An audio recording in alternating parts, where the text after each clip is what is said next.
Dear Heavenly Father, Lieber himmlischer Vater, Lord, I thank you for this new day of life, Herr, ich danke dir für diesen neuen Tag des Lebens. and I want to pray this morning, Lord, that you would give us your grace Und ich möchte heute Morgen beten, dass du uns deine Gnade geben mögest. and help us to have open hearts, Und hilf uns, dass wir offene Herzen haben. and help us, Lord, to see those wondrous things out of thy law, Und hilf uns, diese wunderbaren Dinge aus deinem Gesetz zu sehen. and that you would help us to bring all things together in harmony, Und dass du uns hilfst, alle Dinge in Harmonie miteinander zu and that bringen. we might understand this topic.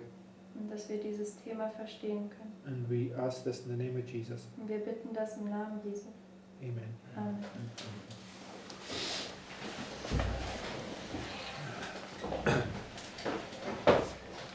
Okay, this morning I want to have a look at the topic of the harvest. Also heute Morgen möchte ich mir das Thema der Ernte anschauen. And there's been some things, and this has bugged me for a long time. Und da gab es einige Dinge, die haben mich für eine ganze Zeit gewurmt. And there's a lot of things we've studied out on this in the past. Und in der Vergangenheit gab es vieles, was wir darüber schon ausstudiert haben. And I believe that a lot of it is correct. Und ich glaube, dass vieles davon richtig ist. Okay, but I think the more we begin to understand all these things that the Lord's unfolding, we see things that we might not have understood correctly. Aber ich denke, je mehr wir verstehen, was der Herr für uns entfaltet, je besser können wir dann diese Dinge korrekt verstehen.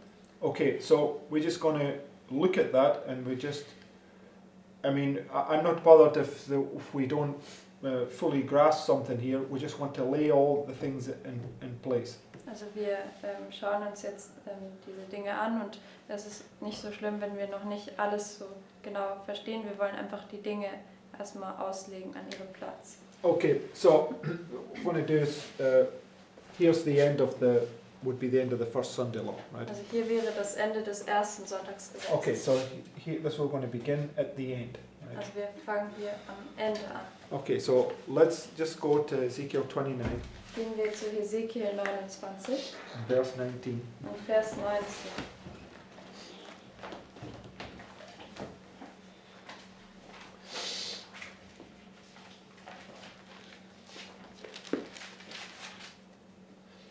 It says, Therefore, thus saith the Lord God, Behold, I will give the land of Egypt unto Nebuchadrezzar, king of Babylon, and he shall take her multitude, and take her spoil, and take her prey, and it shall be the wages for his army. So, where would we put this and why? Wohin würden wir das setzen und warum?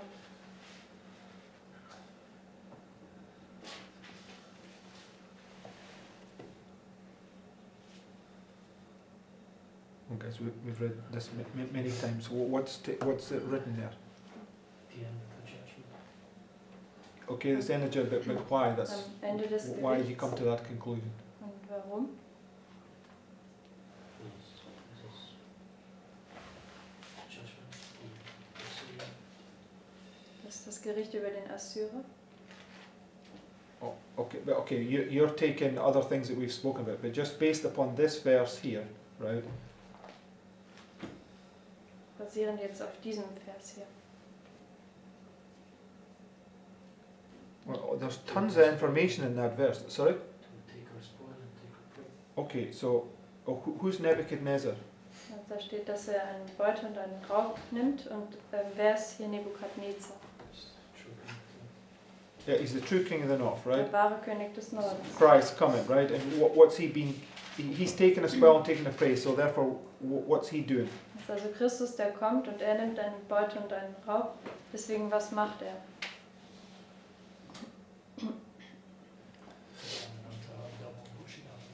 Right, he's coming out of Egypt with great substance, right? Er kommt jetzt aus Ägypten mit großer Habe heraus. Okay, it says, so this is the fulfillment of the promise given to Abraham, right? Das ist die Erfüllung, die dem Abraham, der Verheißung, die Abraham gegeben wurde. That off, right? And it says, verse 20, Vers 20. I have given him the land of Egypt for his labour, wherewith he served against it, because they wrought for me, saith the Lord God. In that day will I cause the house of Israel to bud forth. I will give thee the opening of the mouth. So what do we also see here? Was können wir hier auch sehen?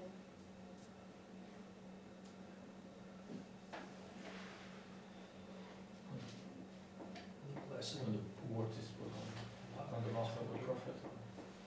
Okay, so in Genesis 15, is the birth, right? So Das it's ist the die land and the Geburt. birth, right? Das ist das Land und die Geburt. Okay, so at the end here, this is the part of the where they get the land, right? And with that comes the blessing. The latter rain is poured out, right? Also hier ist es markiert, wenn sie das Land erhalten und damit einhergehend ist dann die Geburt, ist der Spätregen, der ausgegossen wird. And this is them budding forth, Und das right? ist, wenn sie hervorsprießen. Right? Okay, then go to Isaiah 55. Geht zu Jesaja 55.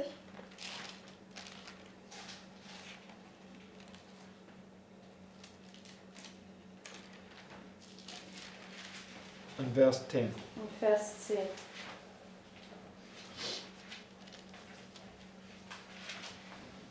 It says, for as the rain cometh down. What's coming down? Was kommt herunter? The rain, right? Der Regen. And the snow from heaven, and returneth not thither, but watereth the earth, and maketh it what? Was macht es? Bring forth and bud. So what is pouring out here? Dass es hervorbringt und sprießt, deswegen was wird hier ausgegossen? Not the former.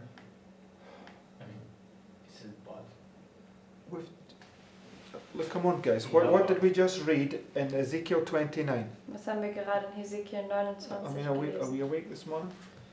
In that day will I cause the horn, the house of the horn of it to bud forth, right? Okay, and you said that is the word. Also an diesem Tag werde ich machen, dass das Haus das Horn des Israels hervorsprießt. So the latter rains in Isaiah 55 verse 10, the rain is the latter rain, right? Deswegen hier in Jesaja 55, Vers 10 ist der Regen der Spätregen. And it makes it bring forth in bud that it may do what? Und es macht, dass es hervorbringt und sprießt, damit es was tun möge. Give seed to the sower. Right, so now the sower has the seed, right? Dass man den Samen dem Seemann gibt. Deswegen, der Seemann hat jetzt seinen Samen. Okay, because it says in verse 11, so shall my word be that goeth forth out of my mouth, it shall not return unto me void, but it shall accomplish that which I pleased. So he's accomplished what he wanted to accomplish, right? Also hat jetzt vollendet, was vollenden wollte. And it shall prosper in the thing whereunto I sent it. For ye shall go out with joy, and be led forth with peace. The mountains and the hills shall break forth before you into singing, and all the trees of the field shall clap their hands. Instead of the what? The thorn shall come up the fir tree, and instead of the briar shall come up the myrtle tree, and it shall be to the Lord for a name, for an everlasting sign that shall not be cut off. Right? So just before the latter rain pours out and it buds forth, what is there? Also kurz bevor der Spätregen ausgegossen wird und es hervorsprießt, was ist dort? Thorns and briars. Yes, thorns and briars, right? Also Dornen und Brombeersträucher. So the thorns and briars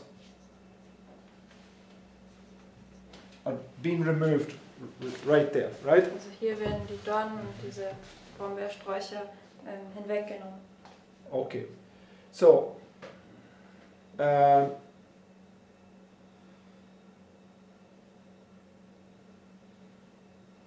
okay. Okay, yeah. Go to Mark chapter 4 now. Geht jetzt zu Markus 4,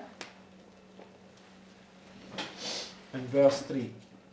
Markus 4 und Vers 3.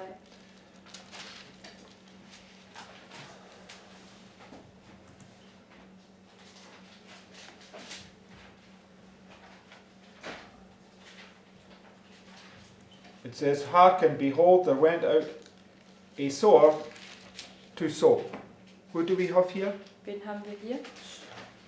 Okay, where are we going to put the sower here? Den Seemann. Und wo werden wir den Seemann hinsetzen? And the where? Beginning. And why are we going to put him there? Am Anfang und warum? At the end he will see the seed. Yeah, because it gave seed to the sower, right? Der hat dem Seemann den Samen gegeben. And it says in 1 John chapter 3 that he that has the seed on him is the one that's born again, right? Und in 1. Johannes 3 sagt es, dass er den Samen in sich hat, wenn er von neuem geboren ist. Okay, so the sower is going forth here, right? Also der Seemann geht jetzt hier vorwärts. At the beginning, Am right? Anfang.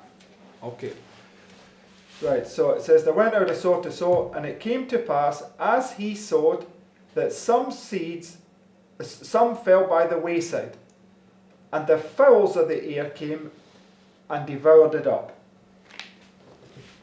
So where are we now? Wo sind wir jetzt?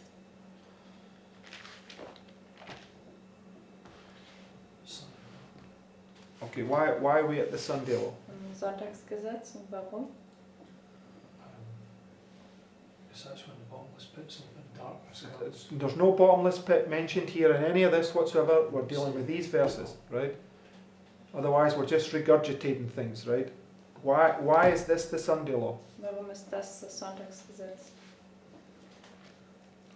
The Northern Army comes to devour. There's no northern army there. Stop bringing another story. We're dealing with this verse. In this verse is the reason why it's the Sunday law. Also in diesem Vers ist der Grund, warum das das Sonntagsgesetz ist. All we've done is we've gone here. The sowers went forth to sow, and we've read a verse. And you said it was the Sunday law, so I'm asking you, why are you saying it's the Sunday law? And now you're talking about other things way in the Bible that's got no relation to what's written there. Fowls of the heaven come up. Okay, that's the answer, right? Also die Vögel des Himmels kommen herauf. Okay, so just go to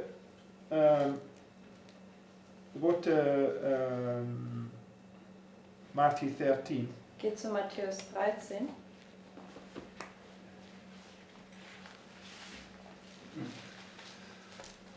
Because this is also, when he goes forth here, right, it's the parable of the 10 virgins, right? Wenn er hier vorwärts geht, ist es das Gleichnis von den 10 Jungfrauen. Okay, it's the going forth of the virgins, Das right? ist das Hervorgehen der Jungfrauen, oder Vorwärtsgehen. So just keep your place there in Matthew 13. Just go to Matthew 25. We'll just do this piece by piece.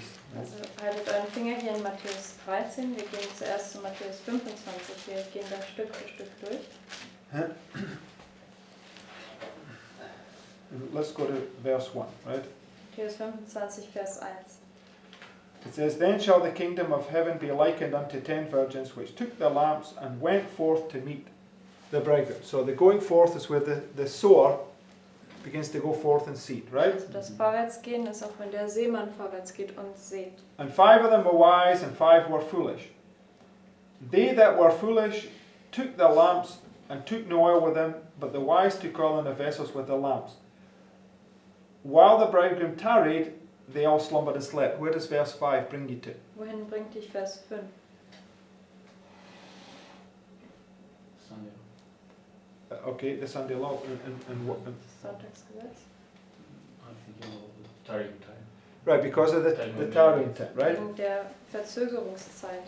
So when you get here, they went forth, 5 were wise, 5 were foolish, 5 took oil with their vessels and 5 didn't, and that gets manifested right there, the first temple cleanse or first disappointment, right? Also wenn sie hier vorwärts gehen, da waren 5 Weise und 5 Töricht. Die Weisen haben Öl mit sich genommen, die Törichten nicht. Und das wird hier dann manifestiert beim Sonntagsgesetz. Das ist die erste Tempelreinigung. Okay, so while the bridegroom tarried, they all slumbered and Slept. right, so they're sleeping, right? Also während der Bräutigam sich verzögerte, schliefen sie alle ein und sie waren schläfrig.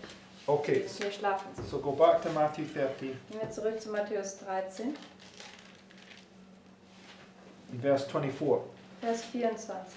Right, we'll just come to the same point that we were reading in Mark chapter 4. Wir kommen zu demselben Punkt, den wir auch in Markus gelesen haben, Prophetically, I mean. prophetisch gesprochen. Okay, it says, Another parable put he forth to them, saying, The kingdom of heaven is like unto a man which did what? Was hat er getan? Where are you reading? Matthew 13. Verse 24. Matthäus 13, Vers 24 lesen. The kingdom of heaven is likened unto a man which sowed good seed in his field. So where are we? Wo sind wir? The sower was Right, so we're at the same point at the beginning, right? Hier am Anfang, wenn der Seemann vorwärts geht. And it says, but while men slept, his enemy came. So where are we? Wo sind wir jetzt in Vers 25? Right, so because of the sleeping, right? Im Sonntagsgesetz wegen dem Schlafen. And who comes there? Wer kommt dort? The enemy, Der right? Feind. Okay, so now go back to Mark chapter 4. Geht jetzt zurück zu Markus 4. And we could have just used Matthew 13, but I'm using Mark 4, but it doesn't matter. Also wir hätten auch Matthäus 13 benutzen können dafür, aber wir lesen jetzt Markus 4. Okay, so when you go back to verse 4, Wenn ihr zurück zu Vers 4 geht, and it came to pass as he sowed, some fell by the wayside, and the fowls of the air came and devoured them up. Right, that's the enemy coming. Right, das ist jetzt also der Feind, der kommt. the fowls is Satan. Right, Die Vögel sind Satan. and he's the enemy. Satan comes. Right, Und er ist der Feind, der Satan kommt. so Satan is bound here. Right, Satan wird hier gebunden and here he's loosed. und Right. hier wird er gelöst. Okay. Verse 5. Vers 5. It says, and some fell on stony ground, where it had not much earth, and immediately it sprang up, because it had no depth of earth. But when the sun was up, it was scorched, and because it had no root, it withered away. Okay, so what does it say about this? What does it say the sun is? Was sagt es Coming über up. die Sonne, wenn sie heraufkommt, was das darstellt? Temptation, persecution, affliction. Zeit der Versuchung, Verfolgung, Drangsal. Okay, if you go to verse 17, right? Wenn ihr zu Vers 17 geht, Because this explains this. It says, and have no root in themselves, so endure for a time. Afterward, when affliction or persecution ariseth for the word's sake, immediately they are offended. Right? So, because in verse 6 it says, but when the sun was up, it was scorched, because it had no root, it withered away. Right? Vers 6. Wir lesen. Okay, so it tells us that the sun coming up there is when affliction or persecution arises for the word's sake, immediately they are offended, right? Es sagt, wenn die Sonne heraufkommt, dann ist es, wenn Drangsal oder Verfolgung aufkommt, um des Wortes willen, dann nehmen sie sofort Anstoß. Okay, so when do people become offended? Wann nehmen Leute Anstoß? When the death decree is made. When a death decree, right? Wegen dem Todesdekret. Okay, let's remind ourselves, go to Matthew 24. Um uns zu We'll give two erinnern, witnesses for that. gehen wir zu Matthäus 24.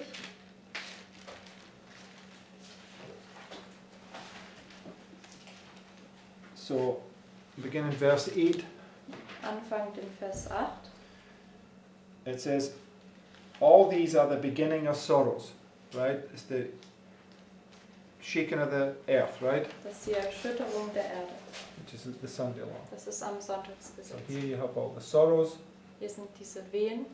So when you read in Mark 4, it says they endure for a while, right? For this time, right? Also in Markus 4 haben wir gelesen, sie halten es dann aus für eine Zeit, also für diese Weile hier. Okay, and verse 9. Vers 9. Then shall they deliver you up to be afflicted, and shall kill you, and ye shall be hated of all nations for my name's sake, and then shall many be what? Offended, right? Viele And shall nehmen Anstoß. betray one another and shall hate one another, right? So here is when many become offended, right? Hier nehmen viele Anstoß. So here is where the stony ground hearers manifest in this time period that they have no root in themselves, right? Also in dieser Zeitspanne manifestieren dann diese steinigen Bodenhörer, dass sie keine Wurzel in sich selbst haben. Right. So when this persecution begins, everybody in this time period is going to manifest whether they've they got the root or whether they're just a stony ground here, right? Also in dieser Zeit, wenn diese Verfolgung anfängt, da manifestiert dann jeder, ob er diese Steine das Bodenherz hat oder eben diese Wurzeln hat. Okay, just go to John 16. I think that also this shows the same thing. Geht zu Johannes 16, da zeigt es auch dasselbe.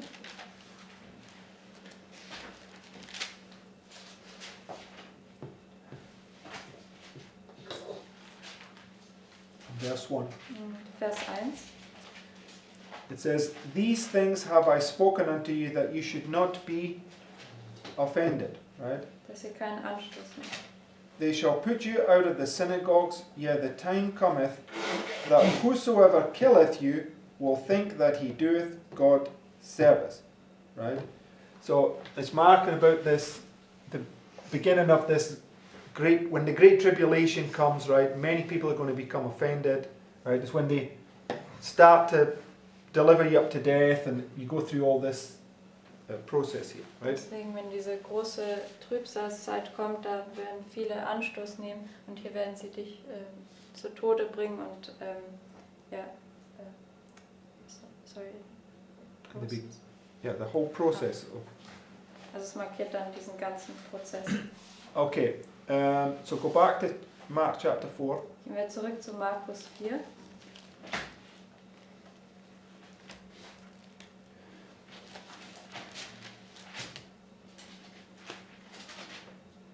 So, when you, in verse 6, In Vers 6.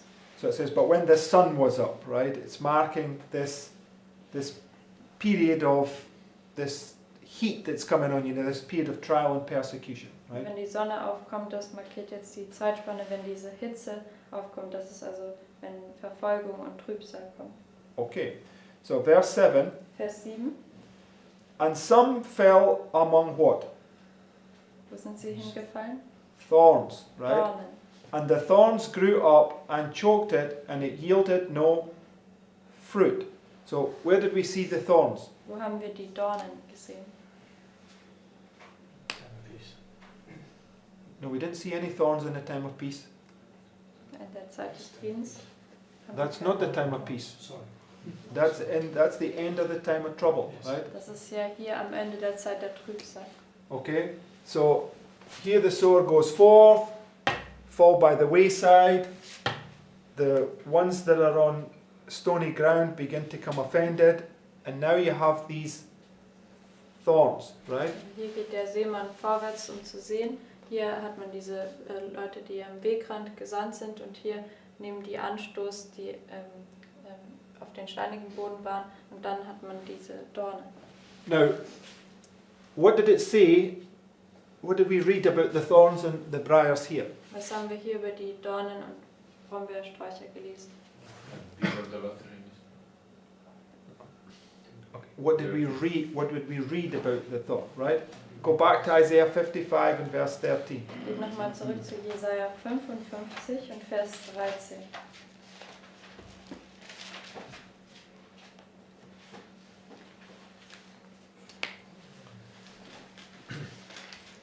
It says, "Instead of the thorn shall come up the fir tree, instead of the briar shall come up the myrtle tree." So, before you get to the end here, what do you see? Bevor man hier also zum Ende kommt, was sieht man?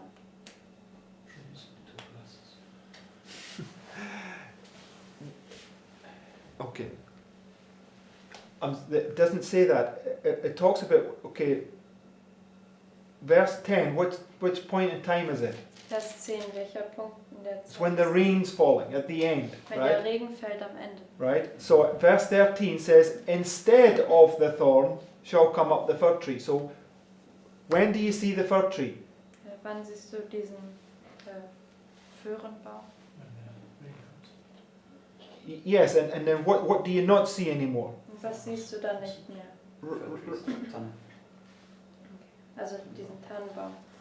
Okay, Du so siehst dann nicht mehr die Dornen. there's the answer, right? So up until this time, all you're seeing is these thorns and briars, right? Bis zu diesem Punkt, alles was du siehst, sind diese Dornen und Brombeersträucher. But right at the end, they're going to these beautiful Christians spring up, right? Aber genau am Ende, da werden diese wunderbaren Christen hervorsprossen.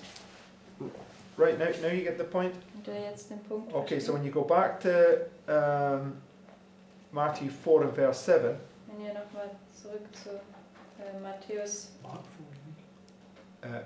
Mark 4, sorry. zu Markus 4 und Vers 7 geht.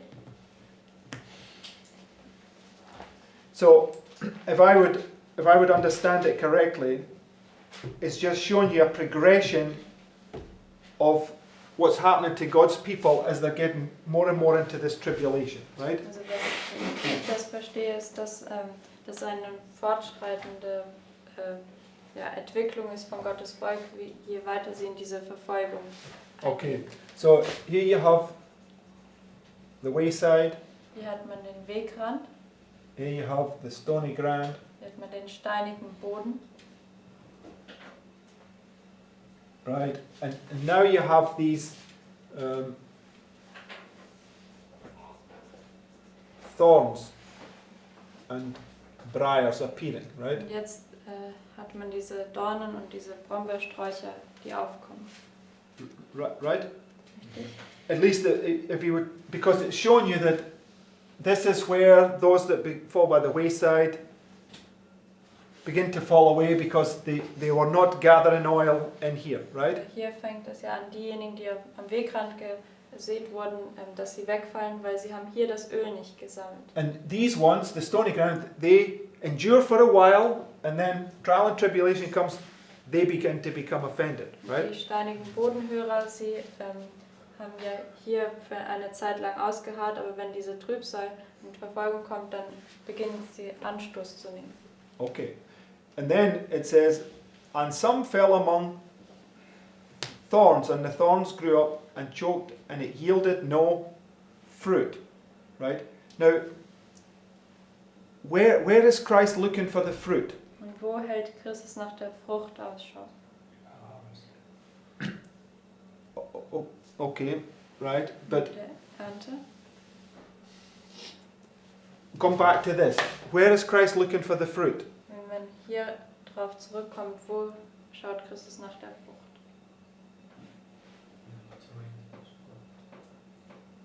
Okay. Der Spätregen ausgegossen wurde. We're not being precise. The answer is at the end, Antwort ist am Ende. right? Because this here, the whole period is with the latter rains poured out, right? Weil hier ist ja die ganze Zeitspanne wird der Spätregen ausgegossen. Okay, you've got one group here already receiving the latter rain, but so the point is when you go to this, you've got thorns and briars all the way to the end, Also da right? hat schon eine Gruppe den Spätregen erhalten, aber hier hat man diese Dornen und Brombeersträucher bis zum Ende. Okay, go to Isaiah 27.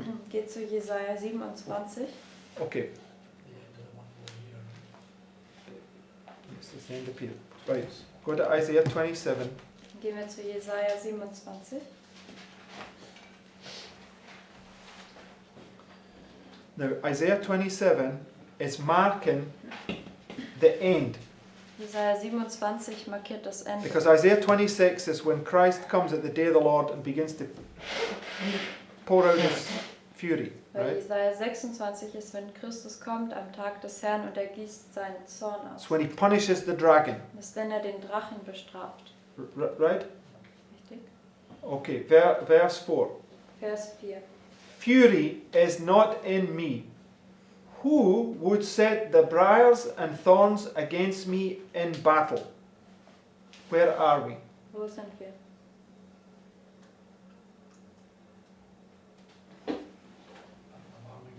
Right, that's where the battle is, the battle of Armageddon, right? Das ist eben, wo der Kampf ist, der Kampf von Armageddon. So the point of suggestion is those that fall amongst the thorns and the briars would be this last group in here, right? In the time period of the battle of Armageddon, right? Also, was ich vorschlagen möchte, ist diejenigen, wo es unter die Dornen und Brombeersträucher fällt, ist die, die dann hier in dieser Zeitspanne vom Kampf von Armageddon wegfallen. Right? Okay. Because remember, Ezekiel, right? He's the prophet that's sent forward here, right? Und erinnert euch an Hesekiel, er ist ja der Prophet, der hier vorwärts gesagt So when he hat. comes up to the valley, what does he see? Und wenn er zu diesem Tal kommt, was sieht er?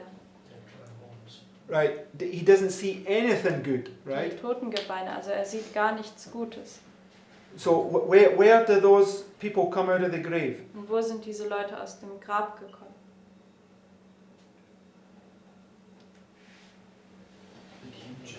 At the end, Am right? Ende. Okay, so what do you see the whole time period here? Das kannst du also die ganze Zeitspanne davor sehen. Dead, dry bones, right? Totengebeine. Nothing good, right? Nichts Gutes. And there's all these thorns and briars there that are trying to prevent them from coming out of the grave, Und right? da gibt es all diese Dornen und Brombeersträucher dort, die versuchen sie abzuhalten, aus dem Grab zu kommen. Okay, so it says, "Fury is not in me. Who would set the briars and thorns against me in battle? I would go through them. I would do what?" Was will er tun? Mit Vers 4. Just read it, guys. What does it say? Burned. I would burn them together, Ich right? würde sie zusammen verbrennen. That's at the end, Das right? ist am Ende.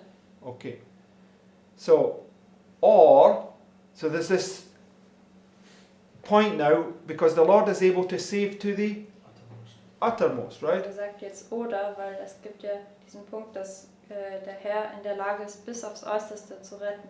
Also, so right here at the end, he's going to burn those thorns and briars, but then he says, or, Also right? ganz am Ende, da wird er diese Dornen und Brombeersträucher verbrennen, aber jetzt sagt er oder. Or let him take hold of my strength, that he may make peace with me, and he shall make peace with me. He shall cause them that come of Jacob to take root. Israel shall blossom and bud, and fill the face of the whole world with fruit. So where would that be? Wo wäre das? The end. Right here in this little box, right? Hier, diese kleine Box. Bud, the blossom, and the fruit, right? Also die Knospe, die Blüte und die Frucht. It's where you come, this last group will come right to the end here. They'll claim the promises, plead with Christ to deliver them, and he will raise them out of their grave, right? Also diese letzte Gruppe wird dann hier zum Ende kommen und sie werden die Verheißungen in Anspruch nehmen und den Herrn anflehen, dass er sie befreien wird, und dann wird er ihnen diese Geburt schenken. Oder die Frucht. Right? Okay, so go to Matthew chapter 7. Gehen wir zu Matthäus 7.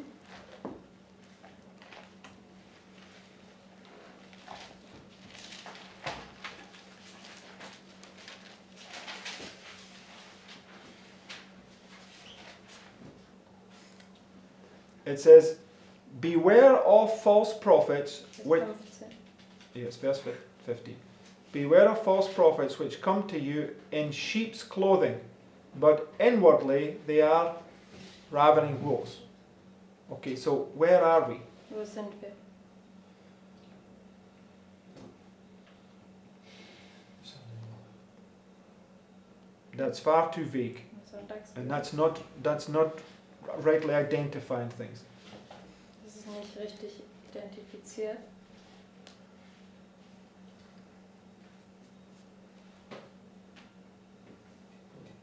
Okay, verse 16, it says, "Ye shall know them by their fruits. Do men gather grapes of thorns or figs of thistles?" Vers So what 16. do we see here? Was können wir hier sehen? What is it saying about these false prophets? Was sagt es über die falschen Propheten? They don't have fruit. No, Thorns and thistles. okay, it says they've got thorns and they are like thorns and thistles. Es sagt, sie sind wie Dornen und Disteln. Right, so where are we? Wo sind wir also? At the end. Seventh plague. Right, we're at the seventh plague, right? This is the last, this is the Omega apostasy, Wir right? sind also an der 7. Plage. Das ist also dieser Omega-Abfall. Okay, just read, if you were to read further down, verse 21 onwards, it talks about they do these wonderful, they go into the city, they're doing all these miracles, right, etc., right? Also wenn man ab Vers 21 weiterliest, da kann man sehen, sie machen diese wunderbaren Werke, gehen in die Städte und ja, so weiter. And then it says, verse 17, Vers 17. "Even so every good tree bringeth forth good fruit, but a corrupt tree bringeth forth evil fruit." What's it taking your mind to now? Wohin bringt es euch jetzt gedanklich? The fir tree that replaces the briars and Okay, Tannenbäume. that might be true, but that's not the point. What does the Lord say here in Luke 13? Was sagt der Herr hier in Lukas 13? Will I find fruit? Luke 13 is talking about the tree, right? Lukas 13 spricht es über den Baum. He come to the fig tree and he found no fruit, and the father says, what? Cut it down, right? Er kommt zum Feigenbaum und er findet keine Frucht und der Vater sagt, dann haue ihn ab. And what did Christ reply? Und was hat Christus geantwortet? Give them one more year. So it's talking about the tree, right? It's talking about this time period, Gibt right? ihm ein weiteres Jahr, deswegen der Baum, der spricht jetzt über diese Zeitspanne. Right? Richtig? Okay. So, even so, every good tree bringeth forth good fruit, but a corrupt tree bringeth forth evil fruit. A good tree cannot bring forth evil fruit, neither can a corrupt tree bring forth good fruit. So we read that if you go back, just hold your place there, go back to Mark chapter 4. Haltet euren Finger hier, geht nochmal zurück zu Markus 4.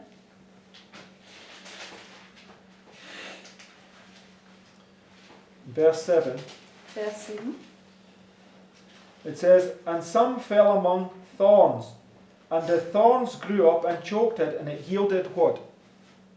No fruit. Okay, so what are we reading about in Matthew chapter 7? Es hat keine Frucht hervorgebracht. Und was lesen wir jetzt hier in Matthäus 7? A tree that doesn't bring forth fruit, right? Ein Baum, der keine Frucht hervorbringt. Okay, and it just mentioned before, verse 16, ye shall know them by their fruits. In Vers 16 hat es zuvor erwähnt, ihr werdet sie an ihren Früchten erkennen. Do men gather grapes of thorns or figs of thistles, right? So it's showing you it's in the same time period, right? Das zeigt dir, dass es in derselben Zeitspanne ist. This 1 year where he's given you to produce fruit, there's these people here that fall in amongst thorns and they don't bring forth fruit. Also dieses weitere Jahr, wo der Herr dir nochmal eine Möglichkeit gibt, Frucht zu bringen, da fällt das bei diesen Leuten unter die Dornen und sie bringen keine Frucht hervor. Right? Yes. Richtig? Okay. It says verse 18, Vers 18. a good tree cannot bring forth evil fruit, neither can a corrupt tree bring forth good fruit. Every tree that bringeth not forth good fruit is hewn down and cast into the fire. So you can see it's the same illustration from Luke 13, right? Können wir also sehen, es ist dieselbe Darstellung wie in Lukas 13. It's this 1 year where these trees, he's going to make them new, right? Das ist das eine Jahr, wo er diese Bäume neu machen wird. But what's preventing it is them falling amongst thorns and briars, right? Was es davon abhält, ist eben, wenn es unter die Dornen und Brombeersträucher fällt. But right at the end here, the Lord's going to burn up those thorns and briars, right? Aber ganz am Ende wird der Herr diese Dornen und Sträucher verbrennen. Or Oder? there's going to be a people that takes hold upon his strength and he makes peace with them, right? Oder es gibt dann ein Volk, die sich festhalten an seiner Stärke und er wird mit ihnen Frieden schließen. So what does it tell us about our time period right here? Deswegen, was sagt es uns über diese Zeitspanne hier?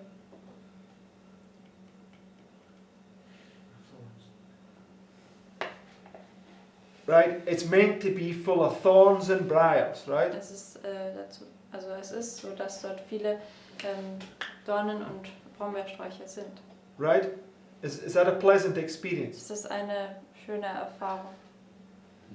No, right? Nein. So it's absolutely designed that that's your experience in here, right? Es ist also wirklich dazu bestimmt, dass das hier deine Erfahrung ist. And the amount of people that don't like it because now they're getting pricked constantly by these thorns, right? Und dann gibt es viele Leute, die das nicht mögen, weil sie beständig von diesen Dornen gestochen werden. Okay. Many people are becoming offended by this message, right? Viele Leute nehmen Anstoß an dieser Botschaft. And brothers and sisters, you out there that are watching, that are beginning to become offended because things are becoming difficult, go check your hearts, Und right? Geschwister, auch ihr draußen, die zuschauen, wenn ihr merkt, dass ihr Anstoß nimmt, dann bewacht eure Herzen. Okay, because the gospel tells you exactly what it should be like, Weil right? das Evangelium sagt uns genau, wie es sein sollte. Okay, go back to Mark 4 now. Gehen wir jetzt zurück zu Markus 4. We're not going to get so far today, but it doesn't matter. I really want to take time to put things in place, Wir right? werden heute nicht so weit kommen, aber das macht nichts. Wir wollen wirklich Zeit nehmen, diese Dinge an den Platz zu setzen. Right. Now, so the point is, I want you to see, right, is here, ultimately, in this sense, this is where the Lord is looking for fruit, right? Also, was ich euch sehen lassen möchte, ist, dass es hier eigentlich dann letztendlich ist, wenn der Herr nach Frucht Ausschau hält. Right? Richtig? Okay. And I want to show you this point, right? Just, okay, we were going in Mark, but keep your place there. Just go to John 16. Also, haltet eure Finger hier und gehen wir zu Johannes 16. I think it's John 16.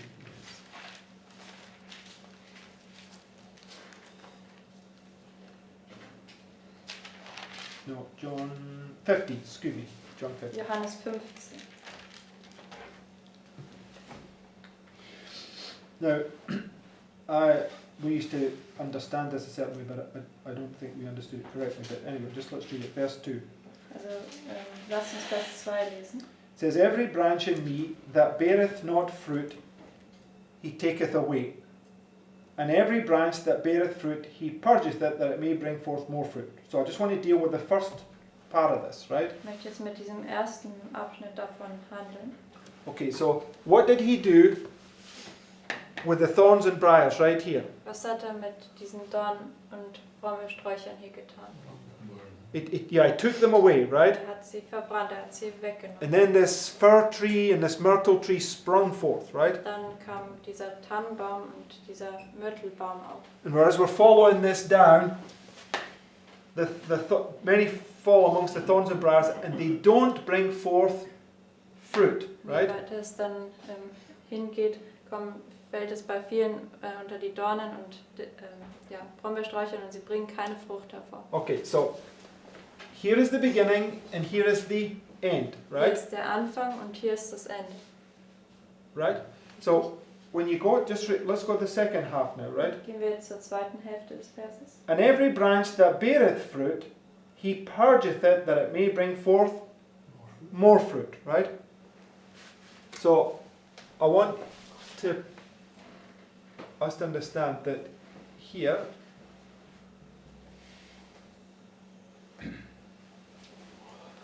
you have fruit at the beginning, right? Also ich möchte uns zu verstehen geben, dass man hier Frucht am Anfang hat. But Christ wants you to bring forth more fruit, Und right? Jesus möchte, dass du mehr Frucht. Now if you just read on, right, verse 3 it says, Und lest weiter in Vers 3. it says, now ye are clean through the word which I have spoken unto you, right? They received the revelation, Sie right? haben die Offenbarung erhalten. They're clean, they're this fruit, Sie right? sind rein, sie sind diese Frucht. And he's now going to explain how you're going to bring forth more fruit, Und er wird right? jetzt erklären, wie du mehr Frucht hervorbringst. It says, verse 4, Vers 4. abide in me, and I in you, as the branch cannot bear fruit of itself, except it abide in the vine, no more can ye except ye abide in me, right? So when you have fruit here, you're now in Christ, Also wenn right? du hier Frucht hast, bist du in Christus. Right? And he's saying, to bring forth more fruit, you've got to abide in him, right? Und er sagt, damit du mehr Frucht hervorbringen kannst, musst du in ihm bleiben. And according to verse 2, how does he bring forth more fruit? Und gemäß Vers 2, wie bringt er mehr Frucht hervor? He purges you, right? Er reinigt dich. Okay, go to verse verse 6. Just a question. Is it not at the birth that you have fruit and then he purges? Why do you put it on at the sunny? Oh, I put it in the wrong place. Excuse me, sorry. Everybody saw me. I just sorry, meant to put it here, right? It's funny that I actually wrote it in the right place. Okay, there's where I meant to put it at the beginning. Also hier am Anfang ist die Frucht. Right. So, verse 6. Vers 6. If a man abide not in me, he is cast forth as a branch and is withered. Where did we read that before? Wo haben wir das zuvor gelesen? Yes, in this time period of great tribulation, right? Also, wenn die Sonne aufkommt, in dieser Zeit der Trübsal. And men gather them and cast them into the fire and they are burnt. So in this time period, this is where many people are going to wither away, right? Also in dieser Zeitspanne, da werden viele Leute wegdorren. But in verse 7, Aber Vers 7, if ye abide in me and my words abide in you, ye shall ask what ye will and it shall be done unto you. Herein is my Father glorified that ye bear what? Much fruit, dass right? viel Frucht trägt. So shall ye be my disciples, right? Okay, so the point is that it's from the first birth to the second birth, Der right? Punkt ist, es ist von der ersten Geburt bis zur zweiten Geburt. Just this principle, Das right? ist einfach dieses Prinzip. Okay, now if the church was here, this would be their second birth where they bring forth much fruit, Und right? wenn das hier die Gemeinde ist, dann wäre das hier die zweite Geburt, wo sie viel Frucht hervorbringen. Okay, and then as people come in here, that would be their where they bring forth fruit, Und dann right? gibt es Leute, die hier hereinkommen und das ist, wenn sie ihre Frucht hervorbringen. So always at the beginning, you have this first baptism, and you have now fruit, right? Und das ist ja immer am Anfang, da hat man diese erste Taufe, da hat man Frucht. So the sanctification process is this purging that's going to bring you down until you bear much fruit, Also right? dieser Reinigungsprozess, das soll dich dann hierhin bringen, wo du dann viel Frucht hervorbringst. Oh, okay, so go back. Go back to Matthew 7. I think that's where we.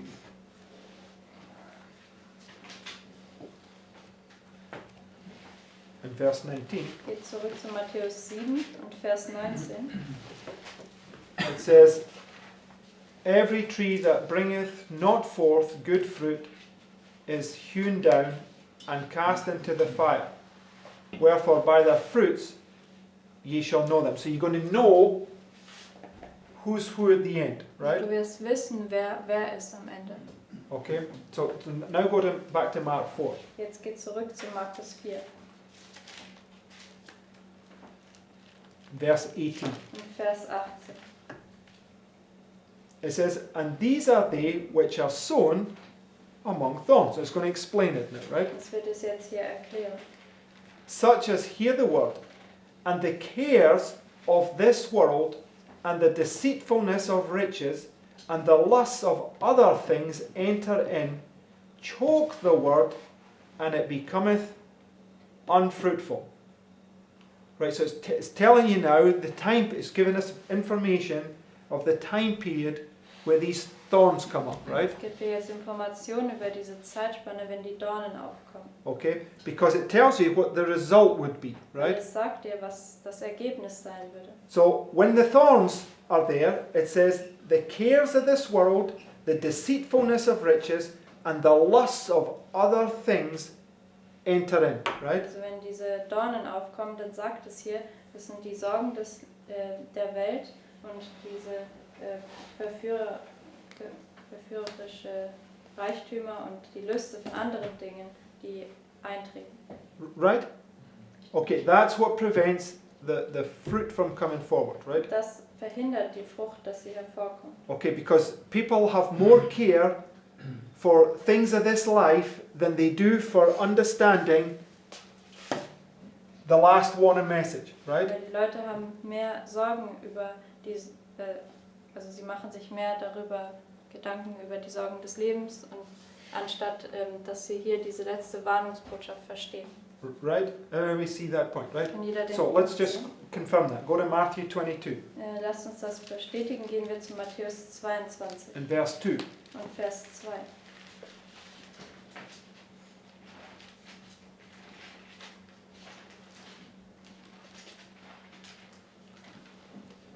It says, "The kingdom of heaven is like unto a certain king which made a marriage for his son. And he sent forth his servants to call them that were bidden to the wedding, and they would not come. right? So when they would not come, we looked at this is right here, right? Also als sie nicht kommen wollten, haben wir uns angeschaut, das ist hier. Right, remember? Könnt ihr euch What erinnern? did we compare it with? Was Luke, was it 14, right? Das haben wir mit Lukas 14. Okay, so just hold your place in Matthew 22 and just let's remind ourselves. Go to Luke 14. Haltet euren Finger hier in Matthäus 22 und gehen wir zu Lukas 14 And go to verse 16. und geht zu Vers 16.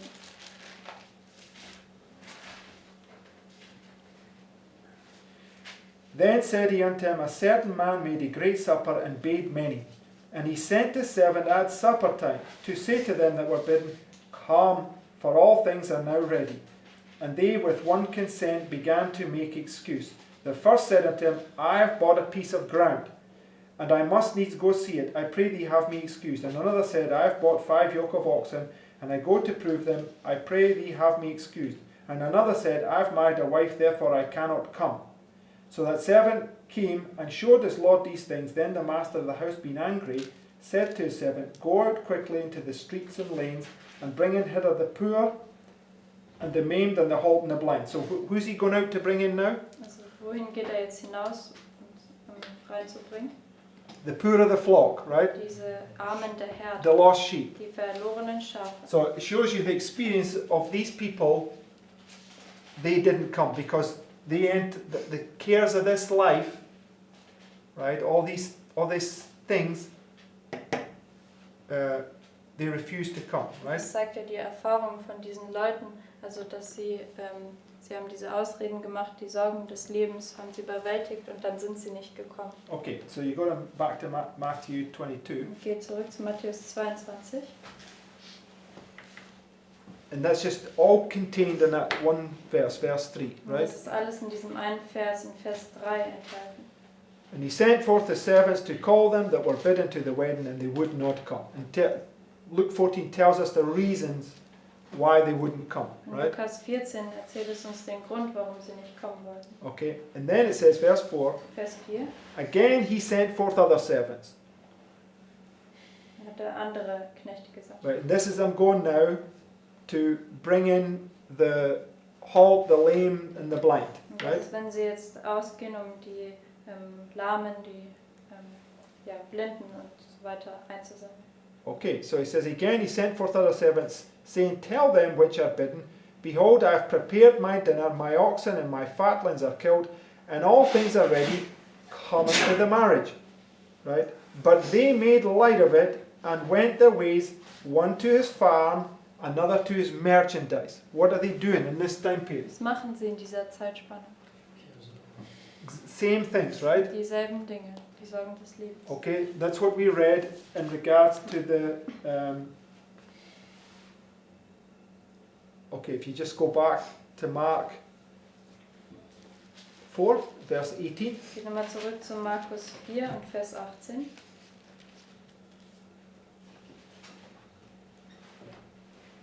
It says, And these are they which are sown among thorns, such as hear the word, and the cares of this world, and the deceitfulness of riches, and the lusts of other things enter in, choke the word, and it becomes unfruitful. Right? Okay, so you have these stony ground hearers beginning to be offended here, and right here, right, when you come to this point, you now have these thorns all begin to spring up, right? Also die steinigen Bodenhörer, werden jetzt hier nehmen Anstoß, und wenn man hier hinkommt, da fangen jetzt alle Dornen aufzukommen. Right? And because it gets now thorny, what do people now start to do? Und weil es jetzt dornig wird, was fangen jetzt Leute an zu They tun? start to make excuses, Sie right? fangen an, Ausreden zu machen. Oh, I have to do this, and I need to do that, and etc., right? Ich muss dies tun und ich muss jenes tun und so weiter. And everything becomes more important because they don't like this thorny path that they have to walk, Und right? alles wird wichtiger, weil sie eben nicht diesen dornigen Weg mögen, den sie gehen sollen. And become unfruitful, Und right? sie werden unfruchtbar. Okay, so go now to go back to Matthew 22, verse 6. I just want to make this point. Matthäus 22 und Vers 6.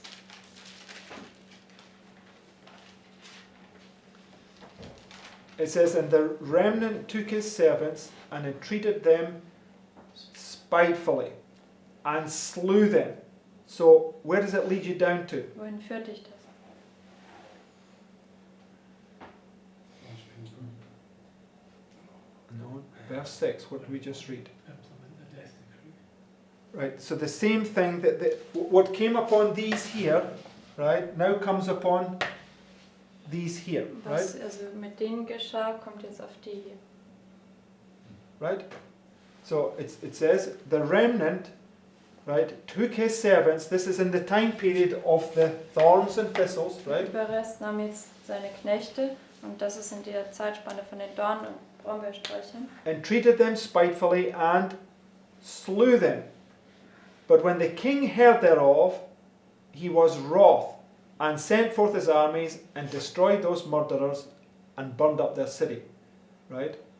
So, you can see now, this is when they get cast into the fire. Right? Da können wir sehen, das ist, wenn sie jetzt ins Feuer geworfen werden. So, the same as for what happens in this group, they come face to face with death, right? Dasselbe, was mit dieser Gruppe passiert, dass sie mit dem Tod ins Angesicht blicken. Now this group, right, must also come to this end point and face the same final trial, Jetzt right? muss auch diese Gruppe hier zu diesem selben Endpunkt kommen und diese letzte, letzte Abschlussprüfung erleben. Okay, so go to Luke 14, Gehen wir zu Lukas 14. and there's this nice principle in here that we're very much aware of. Luke 14, verse 26. Und da gibt es dieses schöne Prinzip, das uns schon vertraut ist, Lukas 14, Vers 26. Okay, for me it's much clearer now why it's like this in this verse, because it's referring to this time period, these 7 things, right? Also für mich ist das jetzt klarer, weil ich verstehe, dass es sich auf diese Zeitspanne hier bezieht, diese 7 Dinge. Because it's a principle, right? You have to die to all the worldly things first, and then your own life also, Das right? ist nämlich ein Prinzip, dass du all diesen weltlichen Dingen absterben musst und dann auch dein eigenes Leben. Okay, so you just look at this, right? Because we just read Luke 14. We were just reading about this principle that they go out quickly in the streets and lanes of the cities, right? Also wir haben in Lukas 14 ja zuvor gelesen, dass sie dann über dieses Prinzip, dass sie dann schnell in die Straßen und Hecken und so gehen sollen. Matthew 22. No, we read it in Luke 14 also. That's where we went. We compared it with Matthew 22. Wir haben ja Lukas 14 verglichen mit Matthäus 22. Okay, so Mark 4 we compared with Matthew 22. Scott, we just went to Luke 14. This is where he makes a supper and he goes out and asks the servants and they make excuse. Okay, I Or don't. Oh, sorry, you're right. Sorry, I know we just read this, right? So and now it explains it. This point, right, in verse 25. Und jetzt erklärt es diesen Punkt in Vers 25. And there went great multitudes with him, and he turned and said unto them, If any man come to me, and hate not his father, and mother, and wife, and children, and brethren, and sisters, yea, and his own life also, he cannot be my disciple. Right? So he's just comparing those things to this experience that you have to have in here, right? Er vergleicht also diese Dinge mit der Erfahrung, die du hier drin hast. Because one man says, I married a wife, right? Weil einer von den Leuten sagt, ich habe eine Frau geheiratet. It's the cares of this world, Das right? sind die Sorgen dieses Lebens. Okay, so he's just emphasizing this time period, and he puts these 7 things in there, Er right? betont einfach diese Zeitspanne und er legt hier diese 7 Dinge hier aus. So the first 6 are all the cares of this life, Die right? ersten 6 sind all diese Sorgen des Lebens. But the final test is your own life also, Aber der right? finale Test, da geht es um dein eigenes Leben auch. Okay, so hence, right, when you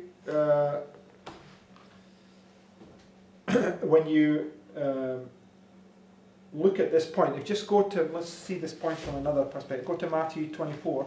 Dann schauen wir diesen Aspekt noch, also diesen Punkt noch unter einem anderen Aspekt an. Gehen wir zu Matthäus 24.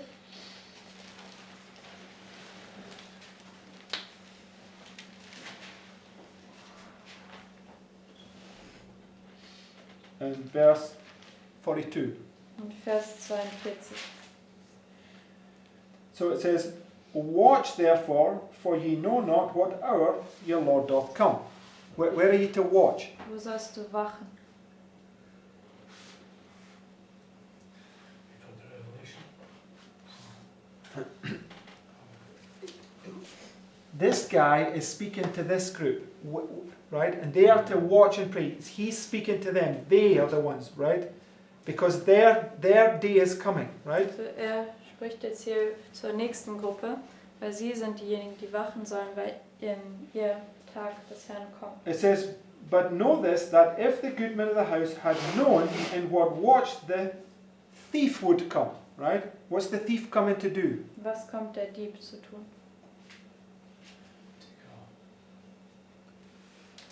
Pray and spoil. Raub und eine Beute zu Okay. machen. Yes, that may be true, but go to, just keep your place there, go to John 10. Haltet euren Finger hier, geht zu Johannes 10.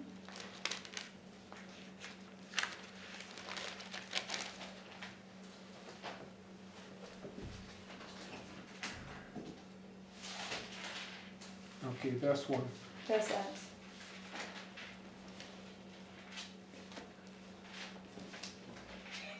It says, Verily, verily, I say unto you, he that entereth not by the door into the sheepfold, but climbeth up some other way, the same is what?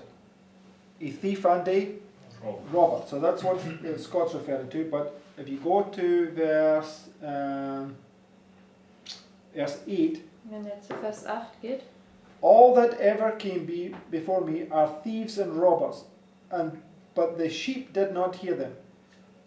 I am the door. By me if any man enter in, he shall be saved, and shall go in and out and find pasture. Right? And how do you enter in? wie trittst du ein? By faith, right? Durch Glauben. By this is Isaiah 27. But how did it say again? Let him take hold. Yeah. Or it says, or let him take hold upon my let him Strength. my strength, that I may make peace with him. Right? Also das haben wir in Jesaja 27 gelesen, da steht, oder lasst ihn festhalten an meiner Stärke, dass er mit mir Frieden schließt. Okay, that's this when you go through the door, right? Das ist, wenn du durch diese Tür gehst. And then it says, the thief cometh not but for to steal and to what? Kill and to destroy. Um Right. zu töten und zu zerstören. It says, but I am come that they might have life, that they might have it more abundantly. So you've got, what does Christ do here? Was macht Christus hier? Suddenly comes to his temple, right? Er kommt plötzlich zu seinem Tempel. And he's going to do what? Was wird er tun? Purge you, right? Dich reinigen. He's going to prove you by fire, right? Weil er wird dich durch Feuer prüfen. But it says here that the thief has come to steal and to kill and to destroy, Aber hier right? sagt es, der Dieb kommt, um zu stehlen, zu töten und zu zerstören. Okay, now go back to Matthew 24. Geht jetzt zurück zu Matthäus 24.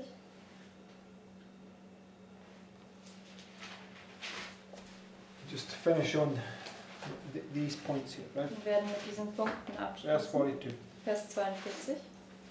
Watch therefore, for ye know not what hour your Lord doth come. But know this, that if the goodman of the house had known in what watch the thief would come, he would have watched, and would not have suffered his house to be broken up.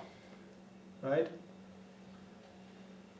Broken up, the house is broken up when Christ comes, right? It's the destruction of Jerusalem. Haus wird aufgebrochen, wenn Christus kommt. Das ist die Zerstörung von Jerusalem. In Matthew 7, we read about these false prophets that come in sheep's clothing, right? In Matthäus 7 haben wir über diese falschen Propheten gelesen, die in Schafskleidung kommen. Okay, those that are build their house upon the sand, what happens to them? Und diejenigen, die ihr Haus auf Sand bauen, was geschieht mit ihnen? Yeah, okay. Let's go back to Matthew 7. Gehen wir nochmal zurück zu Matthäus 7. The problem is that we're not familiar with these things enough. We have to have them in our mind. We have to know exactly what each one of these things is talking about, right? Das Problem ist, dass wir nicht so richtig vertraut sind mit diesen Punkten. Wir müssen wissen, über was diese einzelnen Sachen sprechen. Okay, so verse 22. Vers 22. Many will say to me in that day, Lord, Lord, have we not prophesied in thy name, and in thy name have cast out devils, and in thy name done many wonderful works? And then I will profess unto them, I never knew you. Depart from me, ye that work iniquity. Right? So that's at the end, right? When you get cast into the burning fire, right? Das ist ja am Ende, wenn du in das brennende Feuer geworfen wirst. Verse 24. Vers 24. Therefore, whosoever heareth these sayings of mine, and doeth them, I will liken him unto a wise man, which built his house upon a rock. And the rain descended, and the floods came, and the winds blew, and beat upon that house, and it fell not, for it was founded upon a rock. Okay, so if you're found on the rock, what happens to your house? Was geschieht mit deinem Haus, wenn du auf dem Felsen gegründet bist? It what, sorry? Will not be broken. It will not be broken, Es right? wird nicht zerbrochen In werden. verse 26. Vers 26. And every one that heareth these sayings of mine, and doeth them not, shall be likened unto a foolish man, which built his house upon the sand. So it's bringing in the parable of the wise and foolish virgins, right? Bringt also das Gleichnis von den weisen und törichten Jungfrauen. And the rain descended, and the floods came, and the winds blew, and beat upon that house, and it fell, and great was the fall of it. Right? So just go back to Matthew 24. Gehen wir zurück zu Matthäus 24. So if you're watching and praying, you're doing what Christ tells you that you should be doing, right? Also wenn du wachst und betest, dann tust du das, was Christus dir sagt, was du tun sollst. So whoever heareth these sayings of mine and doeth them, right? Derjenige, der die Worte von mir hört und sie tut. Verse 43. Vers 43. But know this, that if the goodman of the house had known in what watch the thief would come, he would have watched, and would not have suffered his house to be broken up. Therefore be ye also ready, for in such an hour as ye think not, the Son of Man cometh. How does he come? Wie kommt er? Suddenly, right? Plötzlich. It's going to come suddenly to his temple, right? Wird plötzlich zu seinem Tempel kommen. Okay. Verse 45. Vers 45. Who then is a faithful and wise servant, whom his Lord hath made ruler over his household, to give them meat in due season? Blessed is that servant, whom his Lord, when he cometh, shall find so doing. Verily I say unto you, he shall make him ruler over all his goods. And if that servant shall say in his heart, my Lord delayeth his coming, right? He's putting that day off because of all the cares of this life, right? Er setzt diesen Tag in die Zukunft, weil wegen all diesen Sorgen des Lebens. He's too much looking for a nice, pleasant way to enter into heaven, right? Er schaut nach einem schönen, angenehmen Weg, um in den Himmel einzugehen. They're too busy paying attention to these thorns and briars, Und right? sie sind dann viel zu sehr damit beschäftigt, mit diesen Dornen und Brombeersträuchen. And shall begin to smite his fellow servants and to eat and drink with the drunken. What do they do? Was tun sie? They turn on their brethren, right? Sie wenden sich gegen ihre Brüder And begin to smite them, und right? fangen an, sie zu schlagen. Right here. That's when basically that's when the harvest comes, because now the fruit is ripe. Both of them are now manifesting their character, right? Das ist dann hier und da ist auch dann eben, wenn diese Ernte stattfindet, weil beide Gruppen sind jetzt reif und sie manifestieren ihren Charakter. A good tree cannot bring forth evil fruit. Neither can an evil tree bring forth good fruit, Also right? ein guter Baum kann nicht schlechte Früchte hervorbringen und ein schlechter Baum kann nicht gute Früchte hervorbringen. Okay, midnight character is revealed, An right? Mitternacht wird der Charakter offenbart. So when they come down here, right, they're going to manifest, right? Also wenn man hierher kommt, wenn sie sich manifestieren. Did they listen to the words here that says, watch and pray and humble your proud hearts? haben sie zu diesen Worten hier, haben sie beachtet, dass es sagt, wachet und betet und demütigt eure stolzen Herzen. And listen to the voice of Christ as he's unfolding these 7 thunders, right? Und hört auf die Stimme Christi, wenn er diese 7 Donner entfaltet. Or did they allow the cares of this world and all these thorns and thistles to prevent them from making an preparation, let's say, right? Haben diese Dornen und Brombeersträucher, also diese Sorgen des Lebens, sie davon abgehalten, diese Vorbereitungen zu treffen. Right? Richtig? Okay, so we will stop at that point, right? Also an diesem Punkt werden wir aufhören. Okay, it's all these parables, right? All the parables, when you bring them together, they're like little pieces of the puzzle, Das right? sind all diese Gleichnisse. Wenn man sie zusammenbringt, dann sind sie wie Puzzleteile. Okay, so you can just see from the beginning that's nice and bright and glorious, Man right? kann sehen, also vom Anfang, wenn alles schön und herrlich ist, It gets harder and harder and harder right to the end, right? es wird dann immer härter, härter und härter bis ganz zum Ende. Right?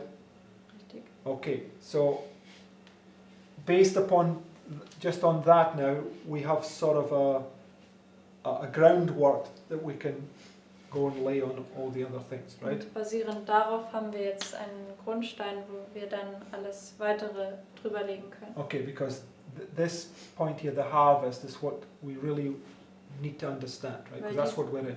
Dieser Punkt hier, die Ernte, das müssen wir wirklich verstehen, weil wir befinden uns da drin. Because the Lord wants us to bring forth fruit here, Weil der right? Herr will, dass wir hier dann Frucht hervorbringen.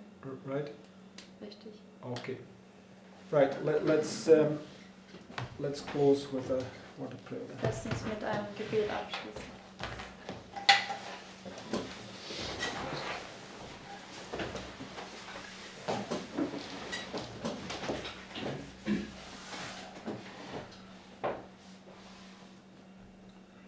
Dear Father in heaven, Lieber Vater im Himmel, Lord, we thank you for these thoughts we can consider, Herr, wir danken dir für die Gedanken, die wir betrachten können. and also for the warnings you give us, Und auch für die Warnungen, die du uns gibst. that we would not get offended by the thorns and briars, Dass wir nicht Anstoß nehmen durch die Dornen und Brombeersträucher, but that we would prepare for the harvest that is to come, sondern dass wir uns auf die Ernte vorbereiten, die noch kommt. and that we would be among those that are gathered in your garner. Und dass wir unter denjenigen sein können, die dann in deine Scheune gesammelt werden. Lord, we ask you to please help us to apply these things also to our personal life, Und ich bitte dich, dass du uns hilfst, diese Dinge auch auf unser persönliches Leben anzuwenden. and that you would show these things about ourselves that we need to see. Und dass du uns diese Dinge bei uns selbst zeigst, die wir sehen müssen. And we ask now for today Wir bitten für heute, that you would please bless the works of our hands dass du bitte das Werk unserer Hände segnest, according to your will, gemäß deines Willens. and also that you would help us to understand this topic about the harvest in the full understanding. Und dass du uns hilfst, dieses Thema über die Ernte im vollen Verständnis zu verstehen. And we ask and pray in Jesus' name. Und wir bitten und beten in Jesu Namen. Amen. Amen.